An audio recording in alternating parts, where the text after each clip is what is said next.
হামের প্রাদুর্ভাব বাড়তে থাকায় দেশের 18 জেলার 30টি উপজেলায় আজ বিশেষ টিকাদান কর্মসূচি শুরু করেছে সরকার।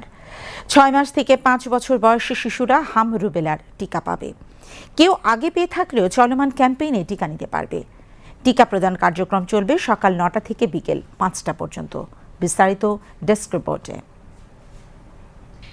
দেশ জুড়ে মারাত্মক ছোঁয়াচে রোগ হামের প্রাদুর্ভাব আশঙ্কাজনক হারে বৃদ্ধি পাওয়ায় রোববার সকাল 9টা থেকে দেশের 18টি জেলায় 30টি নির্বাচিত উপজেলায় বিশেষ টিকাদান কর্মসূচি শুরু করেছে সরকার। এই জরুরি স্বাস্থ্য কার্যক্রমের আওতায় 6 মাস থেকে শুরু করে 5 বছরের কম বয়সী সকল শিশুকে হামের টিকা দেওয়া হয়েছে। এতে সাধারণ মানুষের মধ্যে কিছুটা স্বস্তি ফিরেছে।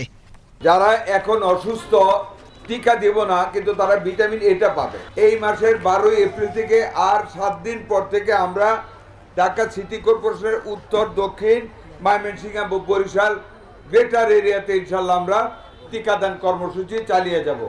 আমাদের সরকার, আমাদের মাননীয় প্রধানমন্ত্রী জনাব তারেক রহমানের গতিশীল নেতৃত্বে, বিচক্ষণতায় আমরা এই টিকাদান কর্মসূচিটাকে অনেকটা এগিয়ে আনতে সক্ষম হয়েছি।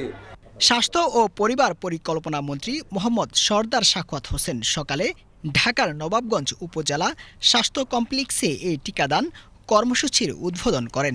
এ সময় তিনি বলেন, হামের পরিস্থিতি বর্তমান সরকারের নিয়ন্ত্রণে রয়েছে এবং সাধারণ মানুষের আতঙ্কিত হওয়ার কোনো কারণ নেই। মূলত যেসব এলাকায় সম্প্রতি হামের প্রকোপ বেশি দেখা গেছে সেসব হটস্পট হিসাবে চিহ্নিত করে টিকাদান কর্মসূচি পরিচালিত হচ্ছে। আজকে আমরা এই টিকাদান কর্মসূচি সারা বাংলাদেশে শুরু করেছি। প্রতিদিন এই কাজটা আমাদের চলবে। আমরা কাদেরকে দিচ্ছি? 6 মাস থেকে 59 মাস, 5 বছরের নিচে। তার কারণ ওয়ার্ল্ড হেলথ অর্গানাইজেশন, ইউনিসেফ সমন্বয়ে পরীক্ষা করা হয়েছে। 82% রোগী যারা হামের এখন আসতেছেন তারা এই যে 5 বছরের নিচে 6 মাসের উপরে ম্যাক্সিমাম।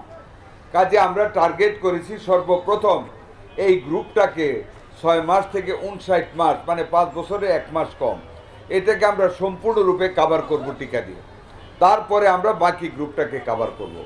স্বাস্থ্য অধিদপ্তরের তথ্য মতে এটি একটি চলমান প্রক্রিয়া।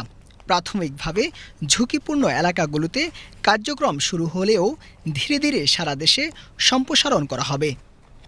Mirajuddin, desk report,